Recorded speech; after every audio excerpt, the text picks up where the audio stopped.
Did you know that April 25th is Parental Alienation Awareness Day?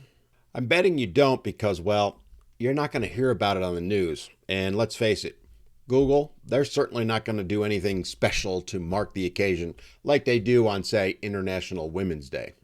Why? Well, because it's a dark secret that parental alienation even exists. In fact, there are many who deny that it exists, even with all the data out there showing that not only is it very real, but it's a large problem that affects society in many different ways. The fact is, parental alienation is a very serious issue that affects countless families, especially children, all throughout the world. So today I want to talk about parental alienation, also known as PA, and why it is so detrimental to children and families. So PA, which is also sometimes called hostile aggressive parenting, is where one parent tries to turn their child against the other parent, or even other adults like grandparents, aunts, uncles, cousins, and whatnot. Richard Gardner defined PA as a disturbance in which children are preoccupied with deprecation and criticism of a parent, denigration that is usually unjustified and or exaggerated. Now, PA can be temporary. It could also be long-term.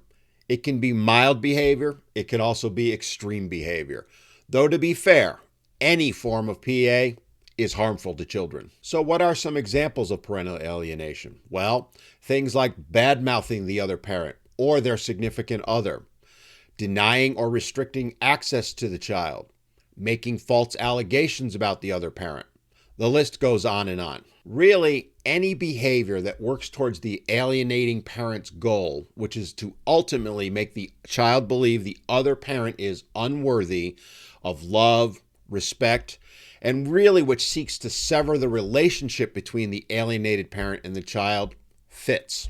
At its core, parental alienation is a form of emotional abuse, and it's been shown to have lasting damage to children, damage that can last an entire lifetime. Yet, many professionals like judges, lawyers, psychiatrists, teachers, police officers, hell, even the general public have no idea this problem exists, or if they do, they don't realize the level of which it exists and the harm that it does. Worse, there are those who actively seek to suppress any talk about PA and deny its existence, usually claiming that the psychological community doesn't recognize it as a diagnosable condition. The fact remains, though, that PA does exist and is, in fact, recognized by the courts, though often judges struggle to see it, let alone do anything about it. When a child is taught to reject one parent, they often feel confused, angry, and torn between two people that they love. And they can't understand why they still feel that love towards the alienated parent,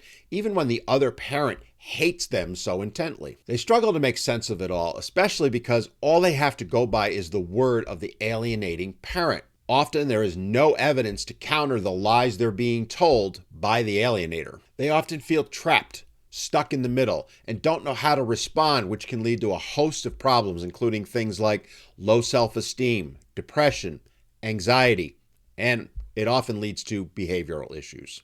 And many of these children also experience difficulty forming healthy relationships later in life as they struggle with trust and attachment issues. But PA doesn't just harm children, it harms families as a whole.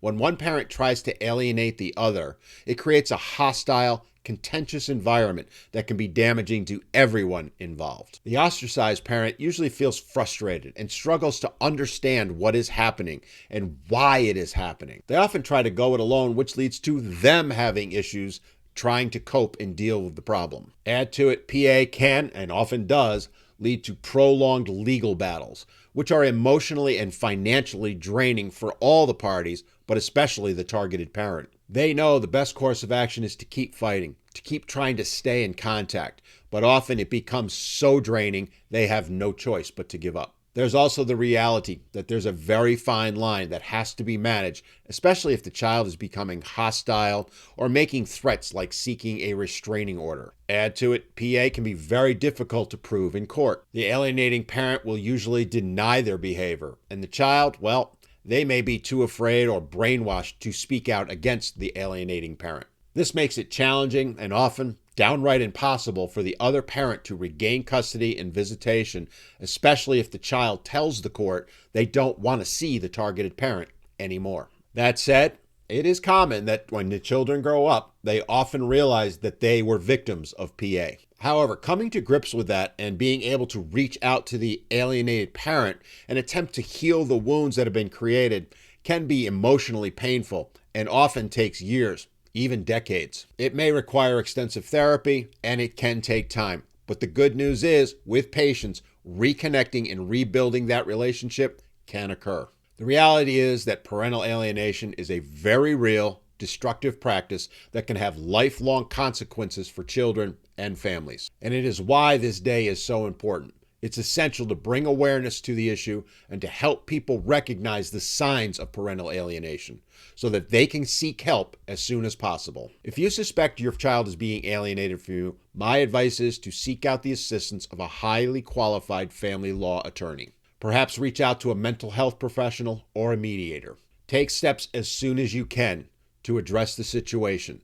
While it is never too late to repair the damage caused by parental alienation, the sooner it can be addressed, the better it will be for the child and for the alienated parent. With the right support, children and families can overcome this devastating issue.